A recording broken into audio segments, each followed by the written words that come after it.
আজকে তারেক মানোয়া তার ওয়াজে বলছে নবী তো মৃত, নবী তো মরাই, নবী যে মরা এটা তো কোরআনই আছে। একটু জোরে পড় না।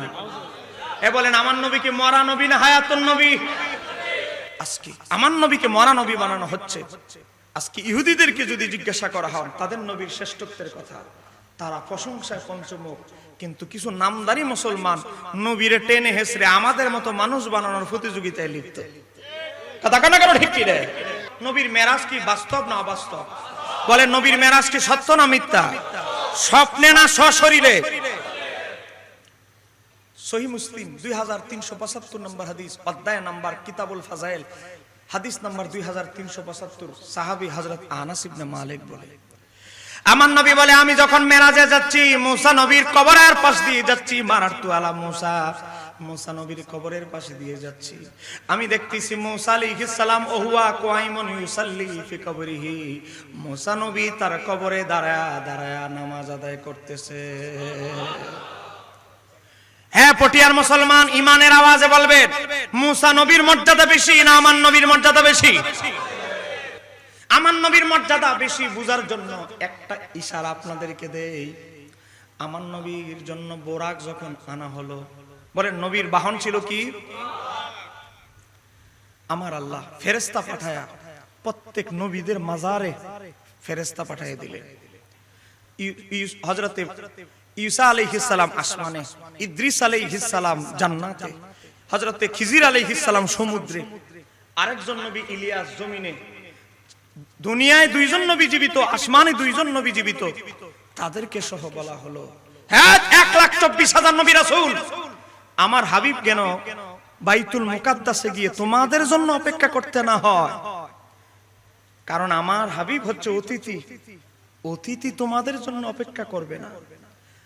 তোমরা আমার হাবিব বোরাকে যাওয়ার আগে তোমরা প্রত্যেকে বাইতুল মুকাদ্দাসে কাতারবদ্ধভাবে আমার হাবিবের জন্য অপেক্ষায় দাঁড়ায় থাকো। বলেন 1,24,000 নবী আমার নবীর পিছে নামাজ পড়েছে কি পড়ে নাই? পড়েছে। বুখারী মুসলিমের হাদিস। তাহলে এর চেয়ে বড় নবীর সম্মান আর কিছু হতে পারে? যাকে সমস্ত নবীদের ইমাম বানায়, ইমামুল আম্বিয়া আল্লাহ উপাধি দিয়েছে, আমার নবী যখন আবার বাইতুল মুকাদ্দাসে গেলেন, যেই মুসা নবীরে দেখলেন একটু আগে তার কবরে তিনি দাঁড়ায় নামাজ পড়েন, সেই মুসা আলাইহিস সালাম নবীর পিছনে মুক্তাদি হওয়ার জন্য প্রথম কাতারে দাঁড়ায় অপেক্ষায় আছে। বলেন মেরাজ হয়েছে কয় রাত? বলেন মেরাজ হয়েছে কয় রাত? এক রাত। নবী চলে গেলেন 6 নম্বর আকাশ। জিবরাইল বলে রে ফেরেশতারা দরজা খোলো। আপনার সাথে কে? আপনার পরিচয় তো দরজা খোলা যাবে না।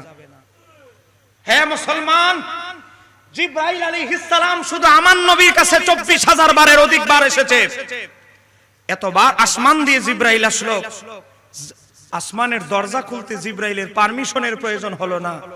কিন্তু মেরাজের রাতে যখন জিবরাইল আলাইহিস সালাম প্রথম আকাশে গেলেন, আমি কিতাব থেকে দেখাচ্ছি, সহিহ বুখারী থেকে, সহিহ মুসলিম শরীফ থেকে দেখাচ্ছি।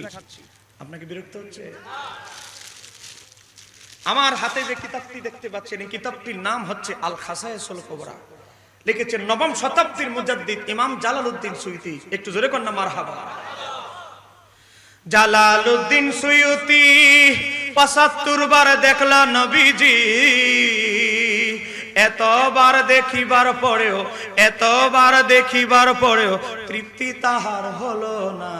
মদিনা মদিনা আশিক মুমিনের ঠিকানা। একটু জোরে বলেন না মদিনা। হায় হায় দিদার চেয়ে কান্দ সবাই, দিদার চেয়ে হাও না নবীর দিওয়ানা। মদিনা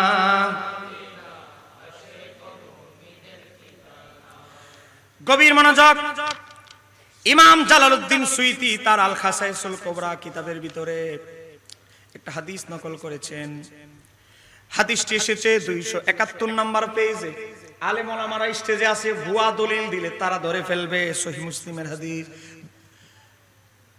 162 নম্বর হাদিস। জিবরাইল যখন প্রথম আকাশে গেলেন, মনোযোগ, ওয়াজ বুঝে যাবেন, মুখস্থ করে যাবেন না। 15 মিনিট সময় আমার হাতে। আমি আপনাদের এলাকায় প্রথম এসেছি, প্রথম আমাকে দাওয়াত দিয়েছে। কথার কথা, একবার এসেছি মোটামুটি চিনে ফেলেছি, দ্বিতীয়বার আসতে সহজ হয়ে যাবে, যদি 10 বার আসি আরো সহজ হয়ে যাবে। কথা বলে না কেন, ঠিক কি?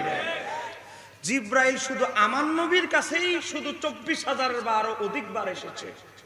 জিব্রাইল যখন মেরাজের রাতে প্রথম আকাশে গেলেন, ফেরেশতারা ভিতর থেকে বলল, দরজা কিন্তু গেট কিন্তু খুলে নাই, ভিতর থেকে আওয়াজ দিতেছে, মানান্তা আপনি কে?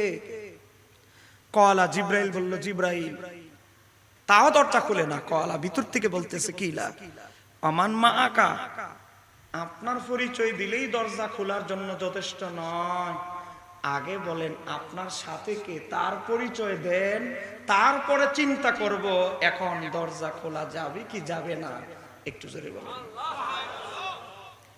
জিব্রাইল আলাইহিস সালাম বুঝে ফেলেছেন আজকে স্পেশাল রাত, মেরাজের রাত, আমি জিব্রাইল গিরি চলবে না। জিব্রাইল আমার নবীর হাত মোবারক ধরে প্রথম আকাশের দরজার সামনে দাঁড়া করায় দিয়ে বললেন, আমার সাথে যিনি আল্লাহর মেহমান তিনি হলেন মুহাম্মাদুর রাসূলুল্লাহ সাল্লাল্লাহু আলাইহি সাল্লাম। চিৎকার দিয়ে বলা যাবে কি সুবহানাল্লাহ। নবীর নাম বলতে দেরি দরজা খুলে দিল। এই ওয়াহাবি হুজুরদেরকে জিজ্ঞাসা করবেন, হুজুর বুখারী মুসলিম তো আপনিও পড়েন আমিও পড়ি, এই যে সহিহ মুসলিমের 162 নম্বর হাদিস, এই হাদিসে যে জিব্রাইলের নাম বলার পরেও, জিব্রাইলের পরিচয় দেওয়ার পরেও দরজা খোলা হলো না। জিব্রাইল হচ্ছে ফেরেশতাদের প্রধানমন্ত্রী। বলেন, জিব্রাইল ফেরেশতাদের কি প্রধানমন্ত্রী? রে চিনে না, রাষ্ট্রের নাগরিক, এটা কি হতে পারে? তা আবার হতে পারে। পাগল, মাথা ঠিক নাই, নেশা খায়, নেশা করেও প্রধানমন্ত্রীর চিনে। কথা কোনা কেন, ঠিক কি রে? জিব্রাইলকে মেরাজের রাতে ফেরেশতারা চিনে না, নাম বলার পরেও খুলে না, কারণ আছে না নাই? ওয়াহাবিরা উত্তর দিতে পারবে না। আমি মুফতি শহীদুল্লাহ বাহাদুর চ্যালেঞ্জ করে যাচ্ছি, উত্তর তারা দিতে পারবে না। কথা কোনা কেন, ঠিক কি না? উত্তর দিয়েছেন আজ থেকে 600 বছর আগের ইমাম আব্দুল হাব সারানি, উত্তর দিয়েছেন ইমাম কাস্তালানি, উত্তর দিয়েছেন আমার আল্লাহ যখন 7টা আসমান বানায়, এ মুসলমান বলেন আসমান কয়টা? বিল্ডিং বানাইলে আমরা নকশা করি ইঞ্জিনিয়ার দিয়া, কোন জায়গায় টয়লেট হবে, কোন জায়গায় রুম হবে, কোন জায়গায় বেডরুম হবে, কোন জায়গায় কিচিং রুম হবে, ইঞ্জিনিয়ার মেপ করে দেয়। আমার আল্লাহ আসমান জমিন বানাইতে 6 দিন লাগাইছে। 6 দিন তো আমার আল্লাহ লাগে না, কোন ফায়াকুন বললে হয়ে যায়। আমার আল্লাহ 6 দিন কেন লাগাইলো? হুজুরের জিগান, উত্তর হুজুরের কাছে নাই। কথা কোন ঠিক কিনা? আমার আল্লাহ যখন 7টা আসমান বানায়, আমার আল্লাহ চিন্তা করলেন প্রতি আসমানের দরজা হবে 2টা করে। এ বলেন কয়টা? একটা দরজা হবে সবার জন্য, জিব্রাইল মিকাইল আজরাইল নবী রাসূলরা এই দরজা দিয়ে যাতায়াত করবে। আর একটা দরজা থাকবে স্পেশাল, এটা আমার মেহমান, খাস মেহমান, আমার বন্ধু ছাড়া কারো জন্য এই দরজার অনুমতি না। আমার আল্লাহ 7টা আসমান যখন বানায়, ও বাবা 7টা আসমানে 7টা পার্সোনাল দরজা বানালেন শুধু নবীর জন্য, আর 7টা দরজা বানালেন জিব্রাইল মিকাইল ফেরেশতা সবার জন্য। ওই 7টা পার্সোনাল রিজার্ভ দরজায় 2 জন করে 14 জন ফেরেশতা দাঁড়া করায় দিলেন, ডান পাশে বাম পাশে 2 জন। এই ফেরেশতারা দাঁড়া থাকো, মেরাজের রাতে এমন একটা সময় আসবে আমার হাবিবকে আমার কাছে ডেকে আনবো মেরাজের রাতে, আমার বন্ধু ছাড়া আর কারো জন্য এই দরজা খুলবে না। এজন্য মেরাজের রাতে জিব্রাইলের পরিচয় দেওয়ার পরেও দরজা খুলে না, কারণ এটা তো জিব্রাইলের ব্যবহৃত দরজা নয়। একটু জোরে বলেন। আপনাকে রাগ করতেছে? এ মুসলমান, আপনাদের কাছে আমি জানতে চাই, সহিহ বুখারী মুসলিমের 2372 নম্বর হাদিস, নবী মুসা নবীরে কবরে দাঁড়ায় নামাজ পড়তে দেখলেন। আবার বাইতুল মুকাদ্দাসে গিয়ে দেখে বোরাক এত স্পিডে যাওয়ার পরেও বাইতুল মুকাদ্দাসে প্রথম কাতারে গিয়ে দেখে মুসা নবী দাঁড়ায়া। আবার 6 নম্বর আকাশে যখন গেলেন, মুসা নবী আমার নবীর মারহাবা বললেন। ও আমার বাবারা ভাইরা, আমার আল্লাহ প্রথমে চিন্তা করলেন বড় বড় ফেরেশতা দিয়ে প্রতি আসমানে মারহাবা বলাবে। আমার আল্লাহ বলে ফেরেশতারা তো সর্বোত্তম মাখলুক নয়, সর্বোত্তম মাখলুক হচ্ছে নবী রাসূলরা। এজন্য আমার আল্লাহ সাতটা আসমানে ও আমার বাবারা ভাইয়েরা সাতটা আসমানে স্পেশাল কিছু নবীদেরকে মোতায়েন করলেন। আমার বন্ধু আমার মেহমান আসবে কিন্তু তাকে স্বাগতম বলা হবে না, মারহাবা বলা হবে না, হতে পারে না। আমার আল্লাহ আদম থেকে শুরু করে 7 নম্বর আসমানে ইব্রাহিম নবী পর্যন্ত ও বাবা 9 জন স্পেশাল নবীরে আমার আল্লাহ ফিটিং করে দিলে, নবীরা তোমরা দ্বারা অপেক্ষা করো, অপেক্ষা করো, অপেক্ষা করো। আমার বন্ধুর জন্য দরজা খুলতে দেরি হবে, দরজা খুলতে দেরি হবে, আমার বন্ধু ঢুকতে দেরি হবে, আমার বন্ধুকে মারহাবা বলতে দেরি করবে না। মুসলমান, মুসা আলাইহিস সালামকে কবরে দেখলেন, মুসা নবীরে বাইতুল মুকাদ্দাসে দেখলেন। সে এক ব্যক্তি মুসা নবীর আবার 6 নম্বর আকাশে গিয়ে দেখে নবীরে মারহাবা বলার জন্য 6 নম্বর আকাশের দরজার পাশে দাঁড়ায় দাঁড়ায় অপেক্ষা করতেছে। এখন আপনাদের কাছে একটা ফতোয়া জানতে চাই, পটিয়ার আশিক ভাইরা বলেন মুসা আলাইহিস সালাম কি 3 জন না 1 জন? জোরে বলতে হবে, কয়জন? 1 জন। 1 জন কবরেও দেখলেন, বাইতুল মুকাদ্দাসেও দেখলেন, মেরাজের রাতে 6 নম্বর আকাশেও দেখলেন। এক রাতে মেরাজের রাতে নবী মুসা নবীরে কয় জায়গায় দেখলেন? তাহলে মুসা আলাইহিস সালাম কি 3 জন না 1 জন? ওই 1 জন। তাহলে মুসা আলাইহিস সালাম যদি ইন্তেকালের পরে কবরেও কবর দেওয়া হয়েছে, কবরেও যোগাযোগ ঠিক আছে, বাইতুল মুকাদ্দাসও চলে গেছে, 6 নম্বর আকাশেও মুহূর্তের মাঝে চলে গেছে, তার যদি এই ক্ষমতা হয় ইন্তেকালের পরে, মুসলমান বলবেন মুসা আলাইহিস সালাম ইহুদিদের প্রধান নবী, ইহুদিদের নবীর যদি এই পাওয়ার হয়, মুসলমানদের নবীর পাওয়ার কি দুর্বল? আরেকটু জোরে বলেন, দুর্বল? ও ইহুদিদের নবী জিন্দা, মুসলমানদের নবী এত দুর্বল, তিনি মরা। একটু জোরে বলেন। আপনারা বলেন তারেক মানোয়ার সাহেব হয়তো একটা দল করতে পারে, জামাত ইসলাম করতে পারে, আমি অদম রাজনীতি কোনো, এখনো রাজনীতি কোনো দলে ঢুকি নাই, রাজনীতি আমার পেশা নয়। আমি তাকে বলবো নবী মরা নবী, মৃত নবী, নবী হায়াতুন নবী নয়, এটা আপনি প্রমাণ করবেন। আমি প্রমাণ করব আমার নবীর রূহ মুবারক কবজ করার পর আবার তার দেহ মুবারকে আমার নবীর রূহ মুবারক ফিরিয়ে দেওয়া হয়েছে, সেই হিসাবে আমার নবী হায়াতুন নবী, জিন্দা নবী। আমি প্রমাণ করব নবী জিন্দা নবী, বিশ্বের মানুষ দেখবে আমার নবী মরা না জিন্দা। আপনি প্রমাণ করবেন আমার নবী মরা। আপনি যদি প্রমাণ করতে পারেন আহলে সুন্নাত ওয়াল জামাত ত্যাগ করে আপনার দলে চলে যাব। চিৎকার দিয়ে বলতে হবে ঠিক কিনা?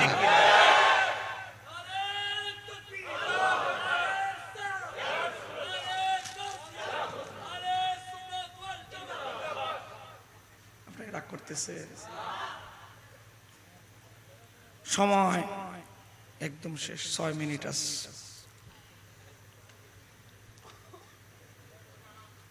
আর একটু বাড়াবো, দেখছেন নি মাশাআল্লাহ, শ্রোতা পিছনে ছিল, পিছনে ছাটাই দেওয়া হলো, আবার শ্রোতা পিছনে এসে গেছে। একটু জোরে বলেন না মারহাবা। আমি বলবো এটা আমার ভাইদের ইখলাসের সাথে মাহফিল করার এটা একটা দৃষ্টান্ত। কথা বলেন না কেন? ঠিক কি? এত রাতে আপনারা যে নবীর মহাব্বতের ওয়াজ শোনার জন্য বসে থাকবেন, এটা আসলেই আপনারা প্রশংসার দাবিদার। সময় কম, আমার আলোচনার ইতি টানছি। দেখেন কাশের ওষুধটা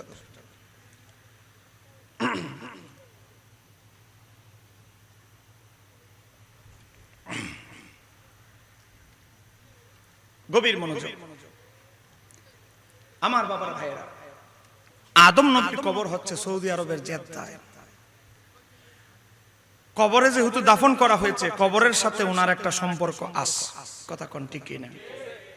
আমার নবী মেরাজে গেলেন, গিয়ে দেখে আদম আলাইহিস সালাম প্রথম কাতারে দাঁড়ায় আছে বাইতুল মুকাদ্দাস। আবার আমার নবী যখন প্রথম আকাশে গেলেন, যারে কবরের লাশ জেদ্দায়, তিনি আবার বাইতুল মুকাদ্দাস, তিনি আবার নবীকে মারহাবা বলার জন্য প্রথম আকাশে দাঁড়ায় আছে। একটু জোরে বলেন না সুবহানাল্লাহ। তাহলে আদম নবী কি 3 জন না 1 জন? আদম নবী তার যদি এই পাওয়ার হয়, তাহলে আমার নবী কি তুলনা চলবে? চলবে। আমার নবীর তুলনা চলবে না মুসলমান। আপনাদেরকে আমি একটা হাদিস বলছি, একটা হাদিস। সহিহ মুসলিম শরীফের হাদিস, আমার নবী বিদায় হজ করতে গেলেন। হজ করতে যাওয়ার সময় আমার নবী বিদায় হজ করতে যখন গেলেন, আমার নবী হজ রত অবস্থায় আমার নবী বলছে, ও আমার সাহাবীরা, তোমরা দেখতে পাচ্ছ কি দেখতে পাচ্ছি না আমি জানি না, আমি নবী দেখতে পাচ্ছি, আমি নবী দেখতে পাচ্ছি ইব্রাহিম নবী হজ করার জন্য ইহরাম পরে পাহাড় থেকে নামতেছে, আমি দেখতেছি মূসা আলাইহিস সালাম নামতেছে। চিৎকার দিয়ে বলা যাবে কি সুবহানাল্লাহ? মুসলমান, তোমার চোখে ইব্রাহিম নবী কবরে অদৃশ্য, কিন্তু আমার নবীর চোখে ইব্রাহিম আলাইহিস সালাম হায়াতুন নবী, জিন্দা নবী। তোমার চোখের আড়ালে আছে, তুমি দেখো না, কিন্তু তারা তাদের জগতে রিজিক প্রাপ্ত। একটু জোরে বলা যাবে কি সুবহানাল্লাহ? আরেকটি হাদিস আপনাদেরকে বলছি। আহলে হাদিসদের বড় হুজুর, আহলে হাদিসদের একজন বড় হুজুর, নাম হলো নাসিরউদ্দিন আলবানী। এই নাসিরউদ্দিন আলবানী একটি কিতাব লিখেছেন, কিতাবের নাম হচ্ছে সিলসিলাতুল আহাদিসুস সহিহা। সেই কিতাবের ভিতরে হাদিস উল্লেখ করা হয়েছে। আমার নবী বলে, হযরত আনাস ইবনে মালিক থেকে বর্ণিত, আমার নবী বলে, আনবিয়াউ আহইয়াউন ফি কুবুরিহিম ইউসাল্লুন, সমস্ত নবীরা তাদের কবরে জীবিত। ইউসাল্লুন, তারা সেখানে নামাজ আদায় করে। একটু জোরে বলেন না সুবহানাল্লাহ। সমস্ত আকীদার ইমামরা একমত, শুধু শুধু রূহের কোনো ইবাদত হয় না। আপনার নাতিপুতি যারা দুনিয়ায় আসে নাই, তার একটা জায়গা আছে আলমে আরো হয়, সেখানে তাদের কোনো ইবাদত বন্দিগি নেই। ইবাদত বন্দিগি কখন হবে?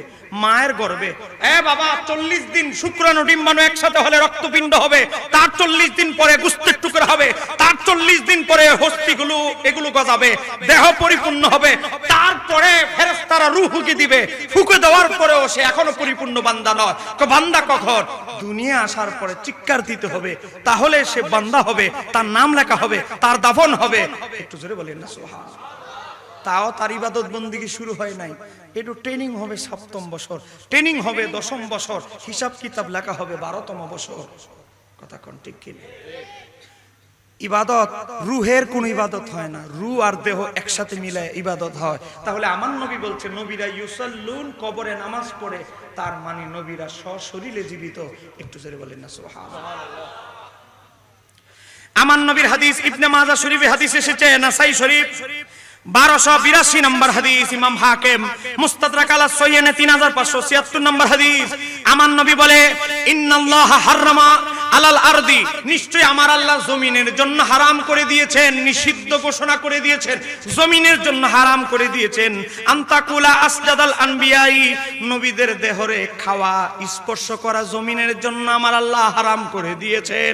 এরপর আমার নবী বলেন, ফানাবিয়াল্লাহি হাইয়ুন ইউরজাকুন, অতএব নবীরা জীবিত, আমার নবী জীবিত, নবীদেরকে রিজিক দেওয়া হয়। রূহ খাবার খায় না রে পাগল, রূহের খাবার খোরাক লাগে না।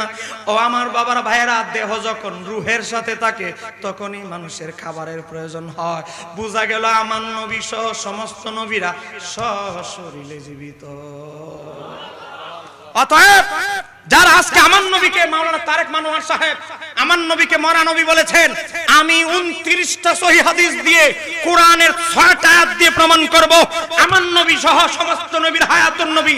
আপনি যদি বসতে লজ্জা পান, আপনার কোন অনুসারীদেরকে আমাদের সাথে ফেস করান, বসান, আমরা বিশ্ববাসীর সামনে তুলে ধরতে চাই আমার নবী হায়াতুন নবী, হায়াতুন নবী, হায়াতুন নবী। চিৎকার দিয়ে তুই হাত উত্তোলন করে বলেন ঠিক কিনা? আরেকটু যারা বলেন ঠিক কিনা? আমার বাবা ভাইরা, আজকে আমার নবীকে আপনার আমার মতো মরা, কবরে অচেতন পড়ে আছে, ওই রকম প্রমাণের অপচেষ্টা যারা করে, তাদের সিনার ভিতরে নবীর মহব্বত, কথা বলে নবীর মহব্বত